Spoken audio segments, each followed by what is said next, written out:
Bueno, buenas tardes a todos. No sé si me pueden oír. Em, Son las 6, así que vamos a empezar puntualmente. Bueno, esta es una de las reuniones virtuales que hacemos con la Fundación Ortega y Gasset, ya que en este momento es imposible hacerla de otra manera. Así que esta es una de las dos reuniones sobre temas de literatura que voy a hacer. La segunda va a ser a partir del martes que viene y va a ser sobre la novela corta Distancia de Rescate de Samantha Schweblin. Lo que les pido entonces, vamos a organizarnos de esta manera. Voy a dar la charla. Si en algún momento la conexión se llega a cortar, les pido que tengan un poco de paciencia. Si tienen que volver a entrar, pueden entrar con el mismo link, con el mismo vínculo que les envió la fundación. Y al terminar, cuando son muchos participantes es complicado que todos hablen en voz alta, así que si tienen algún comentario o algo, lo pueden hacer por el chat.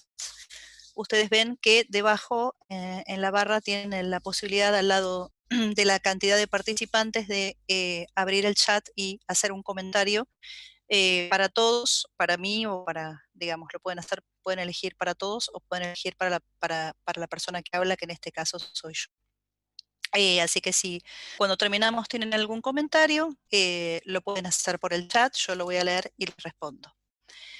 Así que bueno, el día de hoy entonces lo que vamos a hacer va a ser repensar un poco el cuento Casa Tomada dentro de las circunstancias en las que estamos eh, viviendo estos días, que no son fáciles.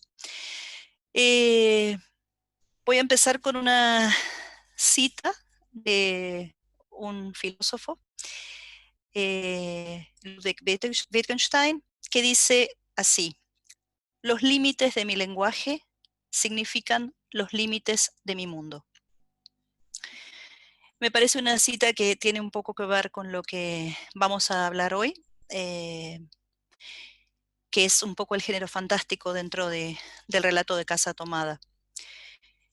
Bueno, en estos días, en estos tiempos que corren, que ya no sabemos cuándo nos despertamos, cuándo nos vamos a dormir, qué es la normalidad y qué no es la normalidad, o ya ni nos acordamos, es un lugar común pensar o decir que todo esto parece una pesadilla, que es como vivir un relato fantástico, como vivir en una película de ciencia ficción o en una película de horror. Nos faltan las palabras, no nos alcanza el lenguaje para expresar lo que estamos experimentando y tenemos que recurrir a comparaciones, metáforas, neologismos. De parte de la ciencia, de los académicos, ya hay un montón de neologismos que se hicieron, se acuñaron para todos para el vocabulario de la pandemia, ¿no? Para sus síntomas, sus efectos, sus características. Como bien sabemos, el primer paso para poder controlar algo o intentar controlar algo es objetivarlo, hablar de eso, ser capaces de describirlo, poder nombrarlo. La realidad que vivimos hoy sentimos, a mitad de camino entre un relato fantástico y uno de ciencia ficción. Adolece justamente de esa falencia, no la podemos terminar de nombrar desde nuestro orden cotidiano, que supuestamente es un orden racional. Si volvemos a la cita con la que empecé, los límites de mi lenguaje significan los límites de mi mundo, eh, esa realidad estira, fuerza los límites de nuestro lenguaje, de nuestro mundo. En sus escritos teóricos sobre el género fantástico, un escritor que escribía cuentos fantásticos, Lovecraft, define a lo fantástico como lo innombrable. Es verdad, incluso escribió un relato que tiene ese nombre. No es de sorprender entonces que la situación en la que estamos todos inmersos en esta época tenga rasgos en común tanto con el género fantástico como con la ciencia ficción. Hoy no nos vamos a concentrar en la ciencia ficción, vamos a hablar más vale del género fantástico. Porque lo fantástico, como señala el crítico Tzvetan Todorov, está de forma inquietante entre la realidad y la literatura. Lo fantástico es ese intersticio del que hablaba Cortázar. Lo fantástico está inscripto permanentemente en nuestra realidad, pero a su vez es como un atentado contra esa realidad. El relato fantástico, dice Lovecraft, tiene que ambientarse en lo cotidiano y se construye con técnicas realistas, pero al mismo tiempo destruye eso cotidiano y pone un elemento que nos es extraño. El horror, también dice Lovecraft, y lo desconocido o eso extraño están estrechamente conectados. La literatura fantástica ha sido objeto de muchas definiciones, muchas clasificaciones, pero todas estas definiciones tienen algo en común. La mayoría de ellas siempre tienen esto, que es, lo llamen como lo llamen, hay algo otro, una cosa extraña, algo innombrable. En algunos casos se le dice lo oscuro, lo demoníaco, pero siempre trasciende, va más allá de nuestra realidad cotidiana y da forma a los miedos más profundos que tenemos. O tal vez también nos produce inquietud. Y siempre surge una realidad casi banal, como la de Casa Tomada. Además también tiene poder sobre nosotros. En el cuento El hombre de la arena, de Hoffman, el personaje principal, Nathaniel, termina enloquecido por este elemento extraño, y finalmente se arroja desde una torre. Si pensamos en el Dr. Jekyll y el señor Hyde, eso otro también lleva a su doble, porque son lo mismo, a la muerte. En Casa Tomada no es un extremo tan grande, pero expulsa a los personajes de la casa.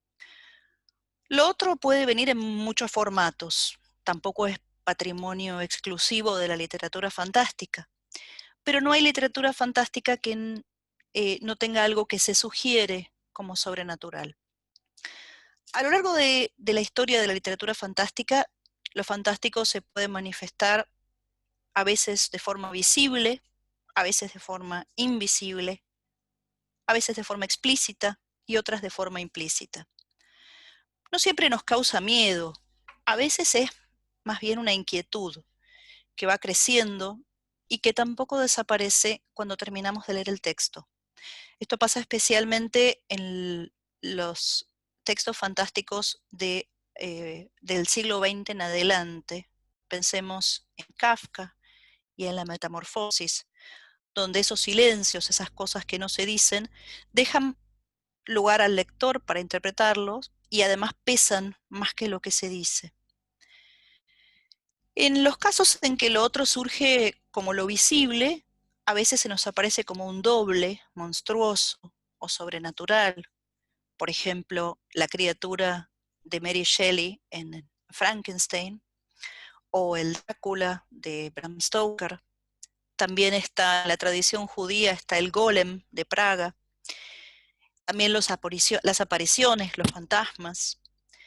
También a veces viene bajo la forma de autómatas, como también en el relato de El hombre de arena, de Hoffman, la muñeca que se llama Olimpia. Y a veces también tenemos un ejemplo más reciente, bueno, desde Philip Dick, con los androides en adelante. Incluso hay un libro publicado el año pasado que se llama Máquinas como yo, del británico Ian McEwan, que tiene como protagonista un androide que se llama Adam.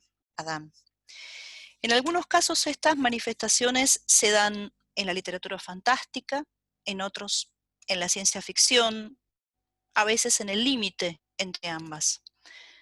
A veces también se manifiestan en forma de zombies, que tan caros son a la televisión y a la literatura últimamente. Estas son las manifestaciones visibles, pero a veces eso otro se manifiesta de una manera invisible. A veces es una sugerencia, una atmósfera, algo sutil, pero que nos produce inquietud.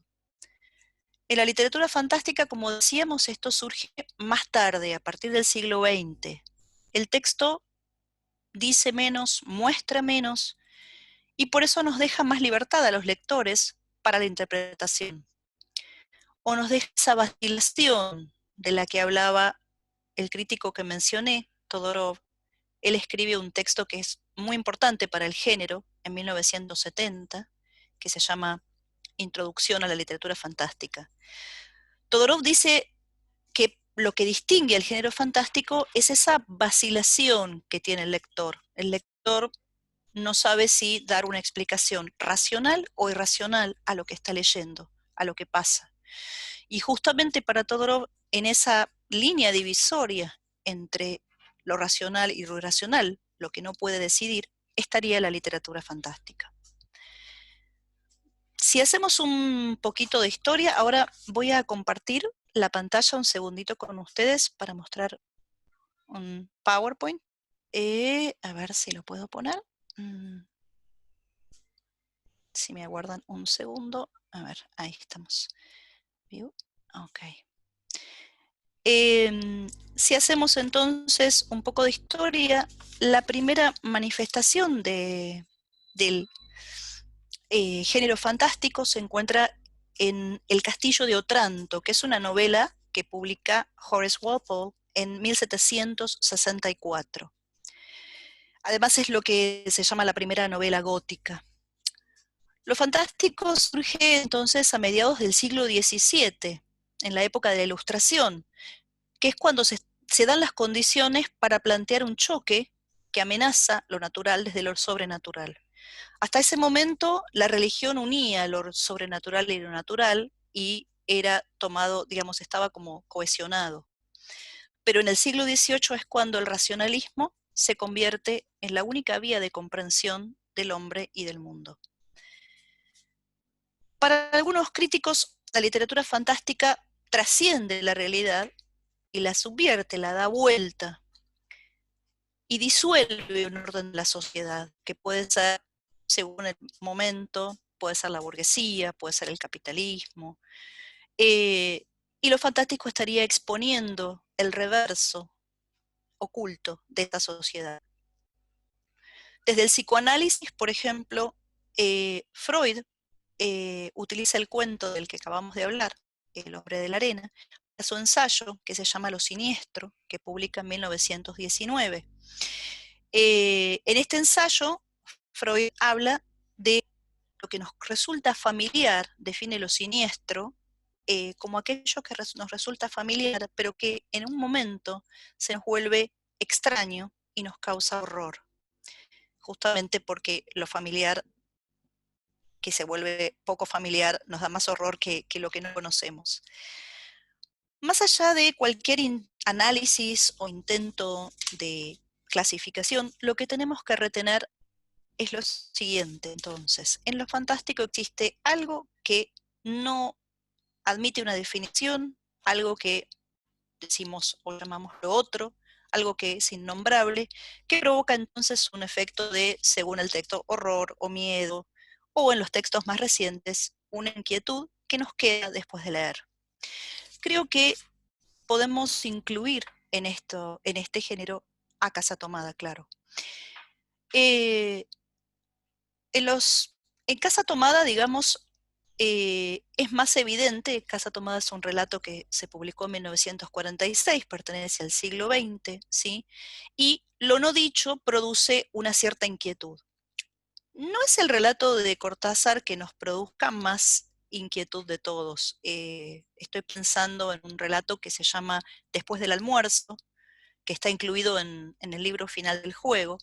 Después del almuerzo, el protagonista es un chico al que los padres le piden que saque a pasear a, a alguien, algo que suponemos es su hermano,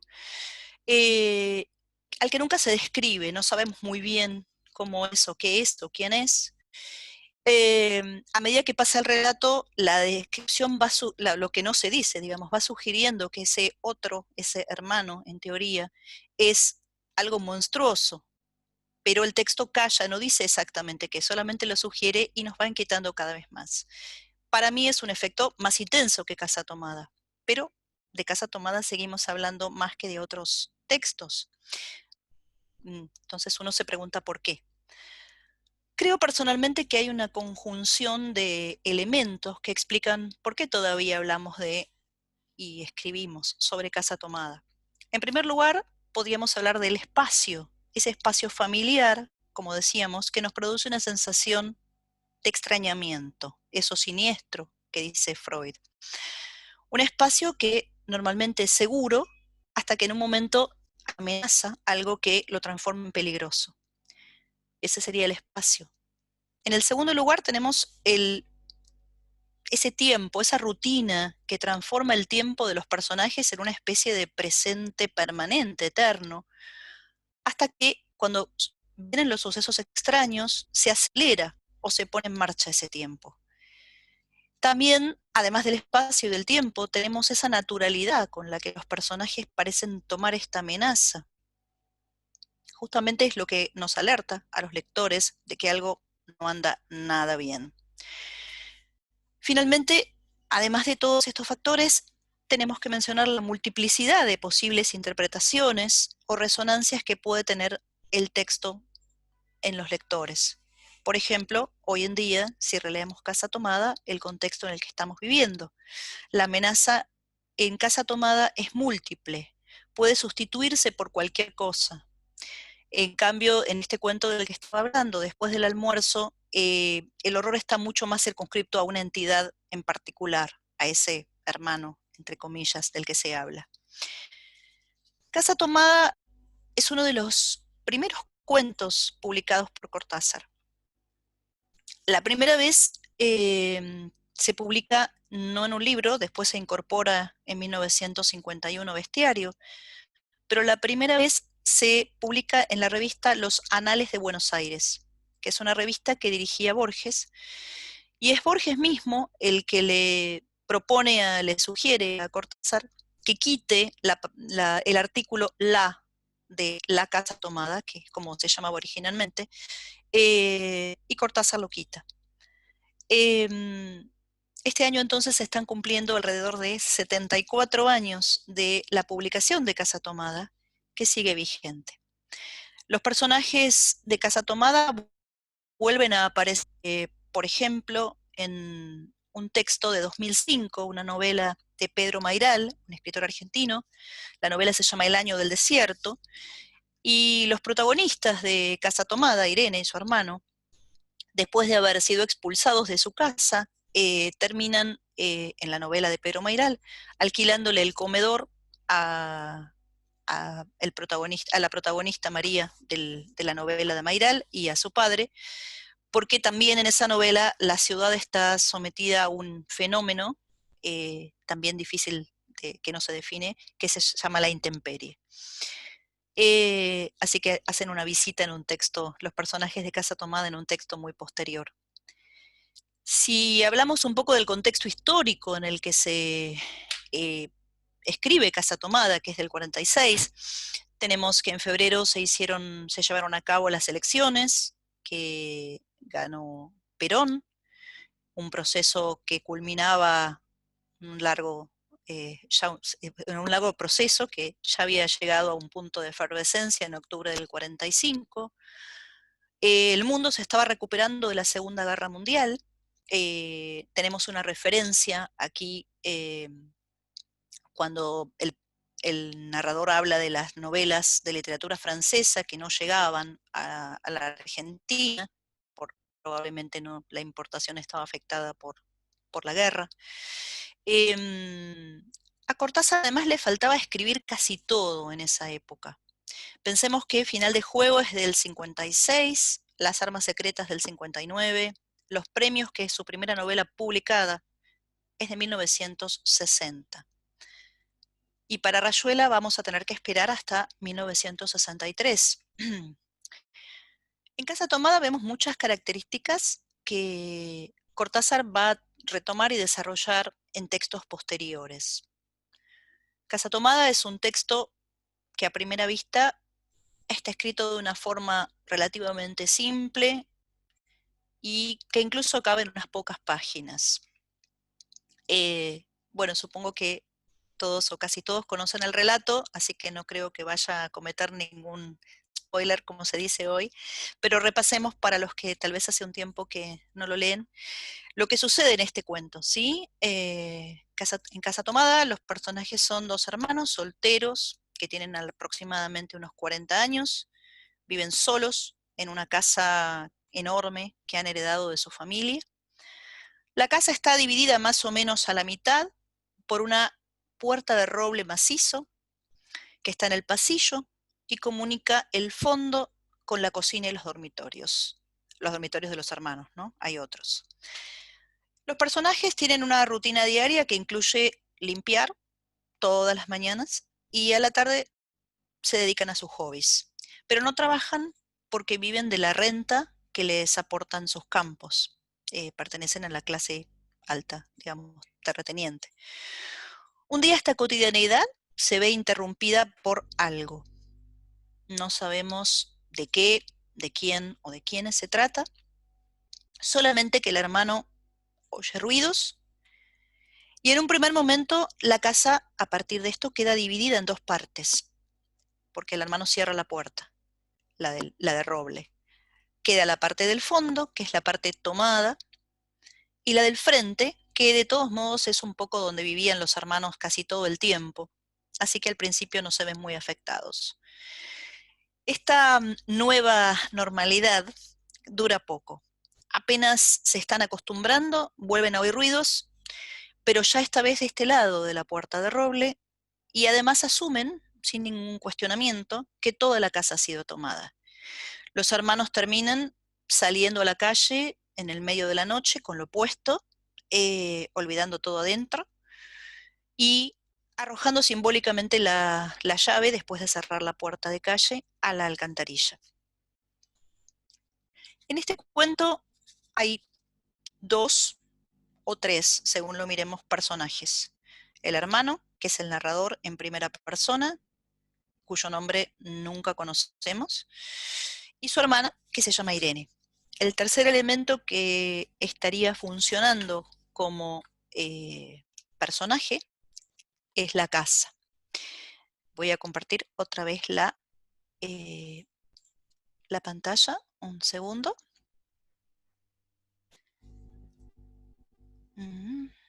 Ok. Bueno, a partir de este relato entonces se han hecho muchas interpretaciones, ¿sí? Ha habido muchas interpretaciones. La más común, la que siempre se menciona, es la que asocia la toma de la casa con el surgimiento del peronismo. También otra muy frecuente es la psicoanalítica, que habla de un posible incesto entre los dos hermanos, a partir de una frase que está en el relato que dice, y cito la frase: el nuestro, simple y silencioso matrimonio de hermanos, era necesaria clausura de la genealogía asentada por los bisabuelos en nuestra casa. Y además de interpretarla como un posible incesto, interpretan la huida de la casa como una especie de caída y pérdida del paraíso. Es verdad que Cortázar, que había sido maestro en las localidades de Bolívar y Chivilcoy entre los 30 y los 40, se había leído todo Freud, así que probablemente, digamos, supiera, digamos, conociera toda la teoría de Freud. Esto fue antes de irse a vivir a París.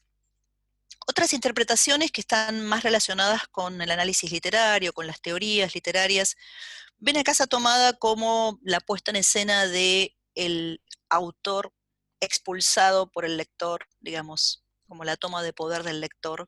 Eh, pero las interpretaciones son múltiples. Como dijimos, la amenaza o lo otro siempre se puede sustituir por otra cosa, que es lo que refleja el miedo que podemos tener por lo otro en cada contexto, cada situación social e histórica.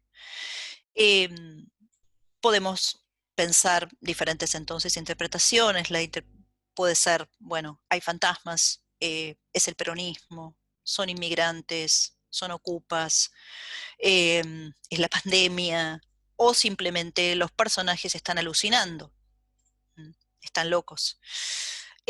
Porque toda representación de la realidad en la literatura también depende del momento en que se está leyendo, ¿no? Aunque no tengamos por qué tener en cuenta lo que un autor dice de sus textos, porque, bueno, cuando un texto ya está publicado, pertenece ya a los lectores, de todos modos, podemos mencionar que Cortázar, en una entrevista que le hace el periodista Joaquín Solar Serrano en un programa de la televisión española que se llamaba A Fondo, en 1977, que de hecho está en internet, se puede ver. Cortázar dice que el origen de este cuento fue una pesadilla que él tuvo. Es una anécdota que él también repite en otras entrevistas. Como muchos otros de sus relatos, esto nos confirma un poco lo que Cortázar pensaba, al menos en la época de la entrevista, sobre qué significa ser escritor de cuentos. En su escrito teórico, Algunos aspectos del cuento, que escribe en 1970, Cortázar dice: en mi caso, la gran mayoría de mis cuentos fueron escritos, ¿cómo decirlo?, al margen de mi voluntad, por encima o por debajo de mi conciencia razonante, como si yo no fuera más que un medium por el cual pasaba y se manifestaba una fuerza ajena. Entonces, Cortázar dice en este texto que el escritor sería una especie de medium. No olvidemos también que Cortázar había sido muy influido por las vanguardias artísticas del siglo XX, en particular por el surrealismo. En otros casos el texto cumple una función como de exorcismo. Pensemos en el cuento Circe. En Circe, Cortázar dice que él empezó a escribir con una obsesión que tenía como una obsesión, su madre le preparaba comida y él tenía horror de pensar que en la comida iba a haber cucarachas. Entonces escribe Circe, si no lo han leído les recomiendo que lo lean, no comiendo. Escribe Circe y cuando termina de escribir Circe se libera de esa obsesión. Entonces el relato funciona un poquito como exorcismo. La materia de los sueños, lo onírico, comparte lazos de sangre tanto con el surrealismo, obviamente como con el género fantástico. Si volvemos sobre el concepto de lo siniestro de Freud, donde eso familiar se nos vuelve extraño, podemos ver que en muchos relatos fantásticos, además, eso extraño se pone en escena en un espacio específico que es una casa. La casa es el refugio por antonomasia, es el lugar donde nos sentimos seguros, o por lo menos donde deberíamos sentirnos seguros. El adentro, entonces, es ese lugar seguro frente al afuera, que es el lugar del peligro. Bueno, pensemos en lo que estamos viviendo hoy, ¿no? Nos sentimos más seguros en casa en general. Pensemos en los relatos donde hay casas, ¿no? La caída de la casa de Usher, de Edgar Allan Poe. Pensemos en Otra vuelta de tuerca de Henry James, pensemos en El hotel de El Resplandor. Cuando en los espacios seguros de pronto irrumpe eso otro, entra lo otro, esos espacios se vuelven inquietantes por doble partida. Primero porque subvierten esa concepción del mundo que nosotros tenemos, pero también además porque atentan contra nuestro refugio, contra nuestro lugar seguro. El cine ha usado este recurso muchísimas veces, la combinación de lo fantástico con una casa, ¿no? Una casa inquietante, muchísimas veces, muchas veces basado en la literatura, otras veces no. Estoy pensando, por ejemplo, en la película Los Otros, de Alejandro Amenábar, del año 2001. La casa, ahora vamos, les voy a compartir con ustedes la pantalla otra vez. Ok, para mostrarles un poco, hay un... eh, la siguiente diapositiva es el plano de la casa. Es un plano un poco utilizado porque tiene el texto puesto sobre la casa. Em, la casa entonces de Casa Tomada es una casa muy grande. El narrador aclara que hay un espacio como para que vivan ahí alrededor de 8 personas muy cómodamente. Es tan grande que ocupa todo el largo de la cuadra y llega hacia el otro lado, hacia Rodríguez Peña. Y tiene una sola planta. La casa está descrita con mucho detalle, también las rutinas que hacen el narrador y su hermana. Y esta descripción detallada, esta descripción tan realista, es como una condición necesaria para el relato fantástico, para ponernos dentro de lo cotidiano y cuando irrumpe lo otro, digamos que todo eso se vuelva más extraño. Hay dos partes de la casa. Nosotros acá tenemos, entonces, vamos a ver que tenemos la entrada de la casa, el zaguán, después tenemos el living, donde los hermanos viven casi todo el tiempo, la habitación de los hermanos, cada uno. Ese pasillo que él menciona, que tiene como un codo, que va a la cocina y al baño, la puerta de roble, la puerta importante de roble, y después otras tres salas, digamos, que son la sala de gobelinos, la biblioteca y el comedor, y unos dormitorios. La puerta separa estas dos partes. No sabemos si hay un patio, si hay un jardín, no lo dice, el texto no lo menciona. Es extraño porque este tipo de casa tan grande probablemente tuviera uno.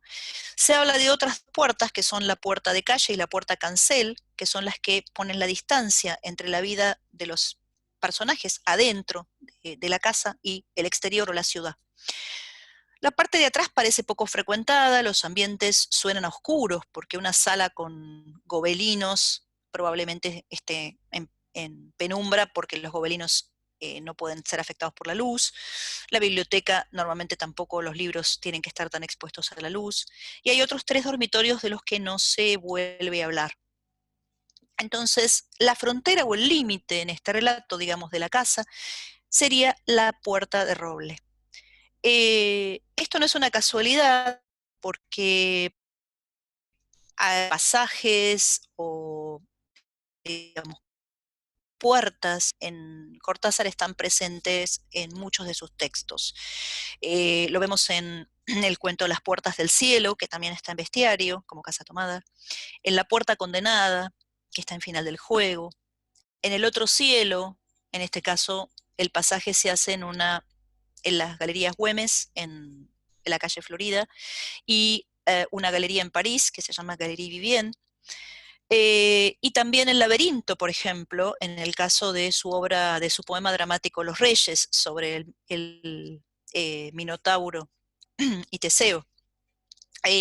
También en el tablón, si alguien leyó Rayuela, el tablón que une la casa del narrador de Oliveira y la casa de Traveler y Talita, el tablón que cruza en el aire, digamos, de un departamento al otro.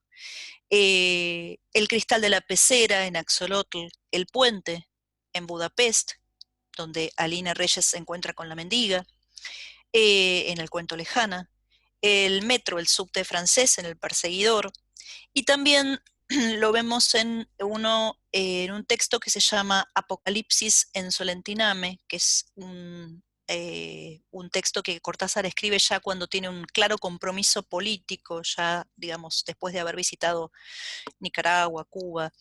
Es un texto de 1977 donde el pasaje se hace a través de la fotografía. Eh, Acá voy a hacer una pequeña digresión respecto de la importancia de la fotografía para Cortázar. Bueno, anecdóticamente su segunda mujer, Carol Dunlop, era una fotógrafa, pero además él usa la fotografía y el cine como analogía de lo que es el cuento y la novela. En el mismo ensayo que mencioné, algunos aspectos del cuento, Cortázar dice, en ese sentido, la novela y el cuento se dejan comparar analógicamente con el cine y la fotografía, en la medida en que una película es en principio un orden abierto, novelesco, mientras que una fotografía lograda presupone una ceñida limitación previa, impuesta en parte por el reducido campo que abarca la cámara y por las formas en que el fotógrafo utiliza estéticamente esa limitación. Pensemos en Las babas del diablo, también, donde el relato y la fotografía son casi lo mismo, y la fotografía actúa como pasaje, porque de hecho el narrador logra cambiar el final a través de la fotografía. Retomando la idea del pasaje, hasta Rayuela está dividida en dos partes, del lado de allá y del lado de acá. Y tampoco olvidemos que Cortázar además era traductor, así que lo que hacía era pasar palabras de una lengua a la otra. También es un pasaje la traducción. La puerta o el pasaje entonces son los medios por los que se accede a esa otra dimensión fantástica. En Casa Tomada los personajes cada vez van menos al otro lado, hasta que finalmente, una vez que el narrador oye los ruidos, cierra la puerta y quedan del lado de acá. El sonido que oye se describe así. El sonido venía impreciso y sordo, como un volcarse de sillas sobre la alfombra o un ahogado susurro de conversación. También lo oí al mismo tiempo o un segundo después en el fondo del pasillo que traía desde aquellas piezas hasta la puerta. La descripción del ruido sigue las reglas de lo fantástico. El ruido es impreciso, como un volcarse de silla, como un susurro. El narrador lo oye al mismo tiempo o tal vez después. El ruido no tiene una definición clara y el narrador no sabe, o si sabe se calla lo que sabe. Y en ese silencio se basa el relato. En Casa Tomada hay muchas cosas que nos llaman la atención dentro de esa especie de normalidad rutinaria de los personajes. Los hermanos apenas tienen contacto con el exterior. Viven en un espacio limitado, en un tiempo ralentizado en el que no pasa nada, hasta que un día pasa. No salen. El narrador dice que solamente va los sábados a comprar lana para Irene al centro y a las librerías a ver si hay algo de literatura francesa. En cuanto a Irene, parece que no sale mucho de la casa, no, parece no salir, y del dormitorio sale poco. Lo único que hace todo el día, como Penélope, es tejer. Los personajes no tienen amigos, no reciben visitas, viven en una especie de distanciamiento social. Y sus intentos de tener novio, novia, de casarse, fracasaron. El narrador incluso sugiere que esto puede haber sido la culpa de la casa, como si fuera un personaje más. Aunque pertenecen a una burguesía acomodada, no tienen personas que hagan la limpieza, no hay nadie más que ellos.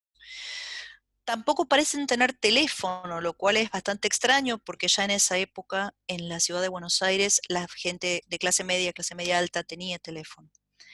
A veces sospechamos que ellos mismos son los fantasmas en esa casa.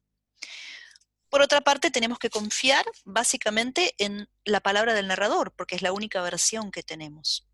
Tampoco sabemos nada de su aspecto físico, solo sabemos la edad, y hay una sola referencia, si es que podemos llamar la referencia, a un aspecto, un rasgo físico, no sé, ni siquiera es rasgo. Cuando ocurre el primer incidente y el narrador se lo cuenta a su hermana y la hermana lo mira con sus graves ojos cansados. Eso es todo. Una de las cosas que llama más la atención de la casa es que la puerta de roble, que es la más importante de la casa, tiene llave y además tiene un gran cerrojo. Esto es algo que llama la atención porque es una puerta interna, ¿para qué necesita llave y cerrojo? ¿De qué los protegen esa llave y ese cerrojo? El narrador además hace un comentario que todavía es más confuso, no, nos confunde más. Dice, una vez que cierra la puerta, felizmente la llave estaba puesta de nuestro lado. Si no hay nadie que viva del otro lado, ¿por qué debería estar la llave o por qué podría estar la llave del otro lado? Todos estos son elementos que de alguna manera buscan producir un efecto en el lector de descolocarlo. Cortázar decía que en sus relatos él buscaba romper la malla casual simplificadora, tranquilizadora, acomodaticia, sacar de las casillas, despertar el tiempo anestesiado. Si comparamos Casa Tomada con otros textos posteriores, vamos a ver que algunos elementos que normalmente están presentes en textos posteriores, acá son un poco menos perceptibles. Uno de esos elementos es lo lúdico, el juego, que, igual que los pasajes, tiene un papel muy importante en toda la obra de Cortázar.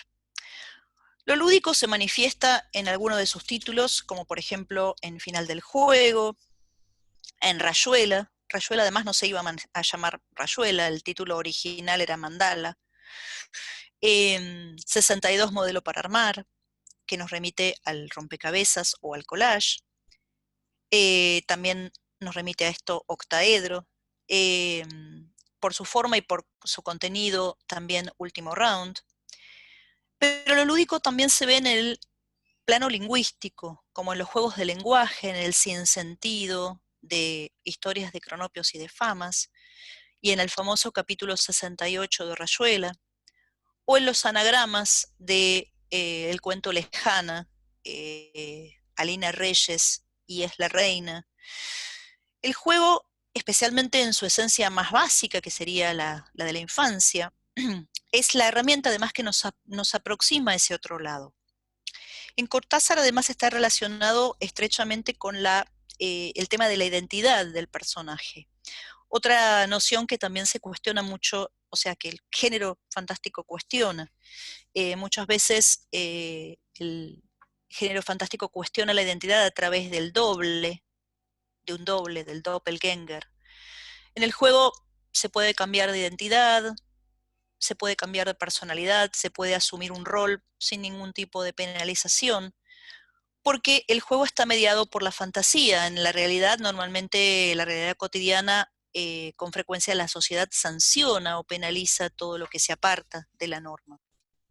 En Casa Tomada, los personajes se niegan al juego. Voy a compartir otra vez la pantalla. Ok. Entonces, acá tenemos algunos de los temas que Cortázar va a seguir desarrollando en otros textos. Decíamos que en Casa Tomada los personajes se niegan a jugar. Más vale se apegan a esa rutina estricta. Para citar unas líneas de otro de sus relatos, El Perseguidor, el Perseguidor dice, en El Perseguidor se dice: cuando no se está demasiado seguro de nada, lo mejor es crearse deberes a manera de flotadores, la rutina. Los personajes limpian cada mañana toda la casa, cocinan, se dedican a sus hobbies y se crean estos deberes, ¿no?, a manera de flotadores, pero no juegan. El narrador invierte los términos y, en vez de abrir la puerta para ir a jugar, como en El arroz con leche, la cierra con llave y le echa cerrojo ante la amenaza de eso otro que finalmente no viene de afuera, porque nunca vino de afuera, viene de adentro, desde el corazón de las tinieblas de la casa, ¿no?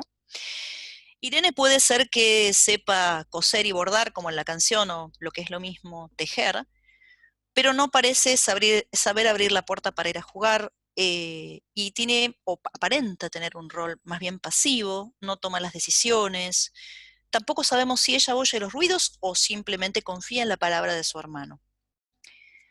A pesar de entonces de que los hermanos no juegan, no entran en el juego de esa Casa Tomada, hay algunos indicios de lo lúdico, ¿sí? El collage, por ejemplo, asoma en la colección de estampillas. Cualquiera que haya tenido un álbum de estampillas, filatelia alguna vez, sabe que las estampillas vistas todas juntas parecen un gran collage. También se ve en el zaguán con las mayólicas. Y también otro pequeño detalle: si aceptamos que un relato comienza desde el título, Casa Tomada cierra el círculo, porque las dos primeras palabras y las dos últimas son justamente Casa Tomada, como una serpiente que se muerde la cola, como un palíndromo. Y lo mismo pasa, por ejemplo, en otro de sus relatos, en Axolotl. El narrador entonces se queda del lado de acá y prefiere ir perdiendo cosas, la primera y la segunda vez. Esas cosas que nos dicen claramente que definen su identidad, ¿no? Que son, y definen la identidad de Irene, los libros primero, su colección de estampillas después, su pipa de enebro, el tejido de Irene, la botella de esperidina, y finalmente el dinero que tenían ahorrado, guardado en la casa y la casa misma, antes que pasar del otro lado. Lo que nos queda claro es que pasar al otro lado implica un cuestionamiento, una disolución de esa identidad. Eh, no sabemos mucho de los personajes, pero lo que sabemos parece definir a esos personajes. Es una identidad burguesa que está hecha de rutinas, de hábitos y de esos objetos. Hay dos relatos, investigando, leyendo un poco para esta presentación, descubrí en un artículo de una autora que se llama Lucía Ornedo, eh, dos relatos de escritores japoneses que son contemporáneos de Cortázar más o menos, en los que también las casas son los escenarios principales donde se desarrolla eh, lo fantástico. Además, forman parte del título de cada relato. Uno es un relato que se llama La casa de la puerta de reja, de Shinichi Hoshi, y el otro es La casa, de Kobo Abe. Este sí está traducido, el otro está traducido por la autora del artículo, pero este figura en Los cuentos siniestros de Kobo Abe. En el primero, La casa de la puerta de reja, el personaje principal, que se llama Junichi, descubre un día que se sale de su camino habitual, descubre una casa majestuosa, se ve tentado a entrar en el jardín, y lo que le pasa es que la persona que está en el jardín lo toma con toda naturalidad por otro, lo asume que es el dueño de casa. Eh, a la larga, Junichi se da cuenta de que todas las personas que entran y salen de esa casa se ven transformadas, su identidad se transforma. Nadie, cuando deja la casa, cuando vuelve es otra persona. En el segundo cuento, que se llama La casa, de Kobo Abe, el personaje principal, B, vive en una casa heredada con su esposa, y como parte de esa pesada herencia, les ha quedado un ancestro que ha pasado de generación en generación, que vive arrumbado en una habitación, y es una presencia incómoda que produce horror, y la duda es que no sabemos si está vivo, si no está vivo, si existe, si no existe, y finalmente no sabemos si en esa casa la alucinación la tiene el personaje o si el ancestro es el que alucina y es el que existe. En el caso de Casa Tomada, no sabemos por qué el narrador no abre la puerta para ir a jugar, no sabemos por qué no abre la puerta para ir al otro lado, no sabemos tampoco si de verdad el narrador y su hermana existen o no, o si son fantasmas, como en la película Los Otros de Amenábar, de la que hablábamos. No sabemos si el narrador tiene algún secreto, porque, bueno, después del segundo incidente se va y cierra la puerta. Eh, las, la última frase de Casa Tomada dice, bueno, como me quedaba el reloj pulsera, vi que eran las 11 de la noche. Rodeé con mi brazo la cintura de Irene, yo creo que ella estaba llorando, y salimos así a la calle. Antes de alejarnos tuve lástima, cerré bien la puerta de entrada y tiré la llave a la alcantarilla. No fuese que a algún pobre diablo se le ocurriera robar y se metiera en la casa a esa hora y con la casa tomada. El narrador entonces toma la decisión de no abrir la puerta hacia esa fantasía y lo que hace es retroceder hacia lo real, ¿sí? ¿O será que es al revés, como en el tejido, como lo que teje Irene? ¿Será Irene la que mueve los hilos o la lana, la que está tejistoria? Pensemos que Cortázar ya había escribió después Los Reyes, y Cortázar estaba muy interesado en la mitología, ¿sí? En Los Reyes, quiero compartir con ustedes dos frases de ese poema dramático que escribe Cortázar eh, en el 49. En Los Reyes, el primero lo dice, la primera frase la dice Ariadna, eh, y dice, porque todo él es camino de ida, nada sabe de nocturna espera del combate entre el amor a la libertad y el horror a lo distinto, a lo que no es inmediato y posible y sancionado. está hablando de Teseo, del héroe. Y también el Minotauro, hablando con Teseo, dice, Teseo le dice, los héroes odian las palabras. Los héroes se dedican solo a las acciones. El narrador de Casa Tomada no es un héroe, digamos que es un antihéroe. Se dedica a las palabras, es el que cuenta, no es Teseo, el que abre la puerta, el que entra a buscar al Minotauro, el que entra a enfrentar al monstruo. En este caso no lo hace justamente la inversa, ¿sí? También puede ser que los hermanos estén alucinando, o también puede ser que el narrador se esté inventando directamente una historia porque ya está harto del confinamiento y de que no le pase absolutamente nada en la vida y quiera dejar esa casa. Y quiere abrir la puerta para que el tiempo empiece a correr, ¿sí? Eh, bueno, Casa Tomada entonces es un cuento que, vamos a resumir un poco lo que estuvimos hablando, se inscribe en el género fantástico, que es un género que se inserta, como decía Todorov, entre la realidad y la literatura. Las circunstancias en las que estamos viviendo desde hace varios meses nos permiten conectarnos de una manera particular con este texto y con lo fantástico en general. Casa Tomada resuena en nosotros, ¿sí? Y se agrega a nuestra lectura a todas las interpretaciones o lecturas anteriores que se hayan podido hacer. Lo fantástico siempre incorpora algo, lo excepcional, lo otro, lo extraño en la rutina. Para Cortázar, lo fantástico se presenta de manera intersticial entre dos momentos o dos actos racionales. Y para él también la realidad lo abarca todo, inclusive lo fantástico. Cortázar habla, en su escritura dice que hay una disrupción, ¿sí? Habla de los destiempos y los desespacios. A lo largo de la historia del género fantástico, entonces, como dijimos, esto se ha mostrado de muchas maneras, esto extraño que irrumpe en lo cotidiano, de maneras explícitas, implícitas, visibles, invisibles, como la sociedad, como lo que la sociedad deja fuera, como lo siniestro que planteaba Freud, como lo que no se puede nombrar o describir, como lo que estira, como en la cita que leímos hoy, nuestro lenguaje, nuestro mundo, porque es difícil de poder articular.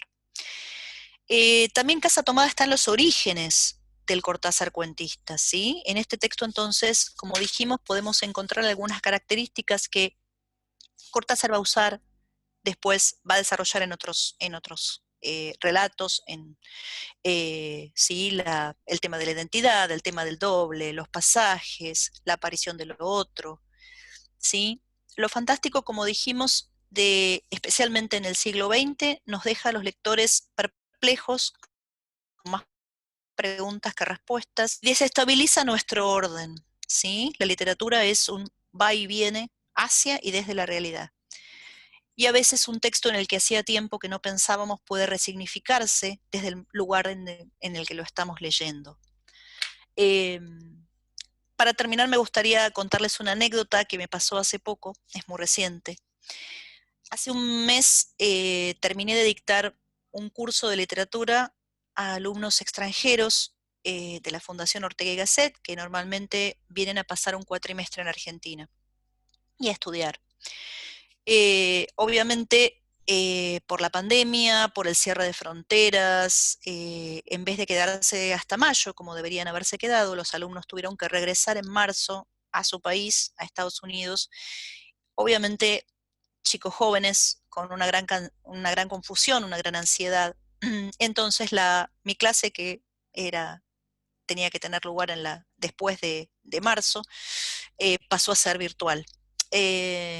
Casa Tomada es uno de los textos que normalmente yo leo con los estudiantes y siempre, digamos, entre otros textos.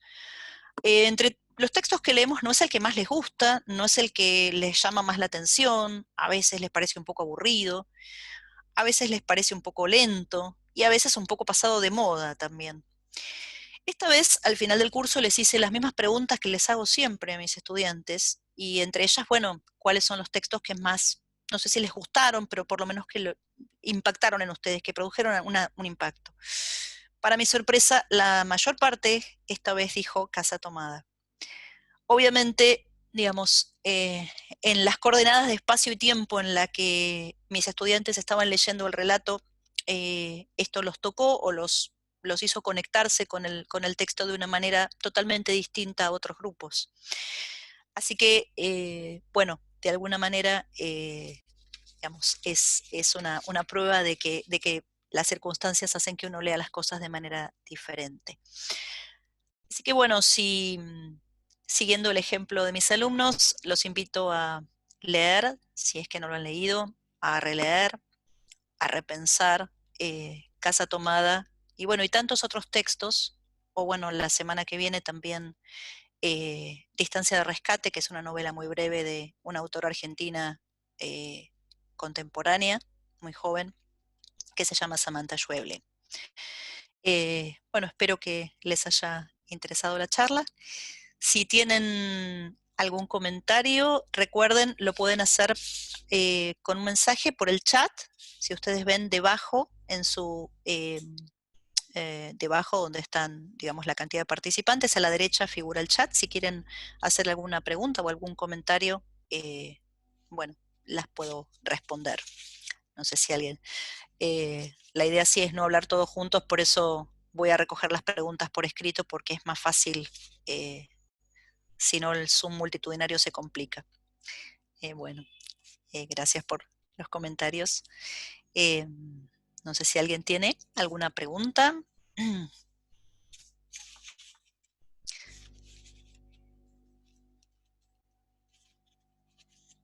¿Qué otro autor actual que trata estos temas? Ah, literatura fantástica. Bueno, Samantha Schweblin es una de ellas.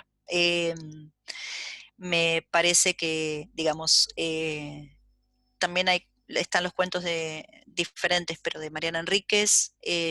Son todas autoras que están, digamos, que han recibido premios recientemente, por ejemplo, ¿sí? Eh, Acá también hay otra pregunta. Alguien me pregunta por los primeros textos de Cortázar. Yo dije que Casa Tomada era su primer cuento publicado. Él había en realidad publicado, él había publicado cuando trabajaba en la Universidad de Cuyo, había publicado un primer cuento que se llamaba La Bruja en 1944 en el Correo Literario. Así que bueno, los dos textos que él escribió antes, hay unos poemas también, y después también escribió, bueno, su primera novela tampoco fue Los Premios, sino que fue El Examen de 1950, pero que cuando la quiso publicar el que en ese momento era el asesor literario de la editorial Losada, Guillermo de Torre, no le pareció suficientemente buena y no se la publicó, fue publicada en forma póstuma, así que también eso, digamos, eh, por eso digo que bueno, que Casa Tomada es uno de los primeros textos publicados por Cortázar. Uh-huh. Los nombres de los autores de los cuentos La Casa y La Casa de la Puerta de Rejas, sí. Lo voy a escribir acá para todos, pero lo voy a decir. El autor de La Casa solo es Cobo Ave, es el de La Casa. Este está traducido y está publicado en una colección de cuentos de él que se llama Cuentos Siniestros, que es una publicación de la editorial Eterna Cadencia, que además tiene esa editorial y es una librería hermosa, que si pueden ir a la librería cuando se pueda circular, es muy, muy linda. El otro es Hoshi, perdón, La Casa de la Puerta es Shinichi Hoshi, perdón. Acá estamos. Pero tienen que buscarlo en internet, porque de verdad yo lo descubrí leyendo un artículo de una crítica que trabaja en Japón, que está escrito en español, y ella hace misma la traducción del cuento, así que lo pueden bajar en internet. Así que bueno. Bueno, no sé si alguien tiene alguna... Bueno, es interesante ver la literatura, digamos, japonesa también, que muchas veces maneja muy bien lo fantástico. Bueno, esto daría para otra charla y además hay mucha, también tiene mucho del realismo mágico que después del boom latinoamericano se expandió al resto del mundo, bueno, como Murakami, por ejemplo, que también les recomiendo. Estas dos historias se las recomiendo, las dos, la que está traducida por esta crítica, que es la Casa de la Puerta de Reja, y La Casa de Cobabe se los recomiendo porque la verdad es que son muy interesantes. El apellido de la autora de Distancia de Rescate, la autora se llama Samantha, vamos a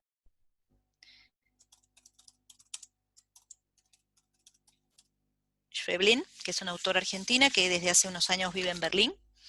Ese es el nombre, Samantha Schweblin, que tiene casi todos cuentos y unas novelas. Una es Distancia de Rescate, la otra es Kentucky's, que se publicó hace poquito. Es verdad, acá Ana dice que podemos escuchar Casa Tomada, sí, de Cortázar, se puede escuchar con la voz de él, con la R extraña que tenía para pronunciar, y también hay una entrevista que está en la Biblioteca del Congreso de los Estados Unidos que se puede escuchar una entrevista que se le hace en español y él está leyendo sus textos y contestando preguntas de la persona que lo entrevista y a posteriori leyendo textos de Cronopios y de Famas. Sí, sí, por supuesto, Raúl, si quiere ponerla por acá, la puede adjuntar en el chat, por supuesto. Sí, bueno. Bueno, esperamos entonces, Raúl, que comparta o si no la puede reenviar al mail de la fundación y entonces la podemos enviar al grupo que participó en la charla. Muy bien.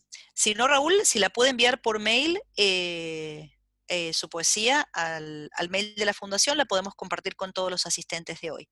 Bueno, si la semana que viene quieren hablar de Distancia de Rescate o escuchar, aunque no la hayan leído, no importa, hablar algunos spoilers, pero de todos modos la novela, que es muy cortita, 110 páginas, vale la pena leerla, aún cuando hayan escuchado la charla. Así que bueno.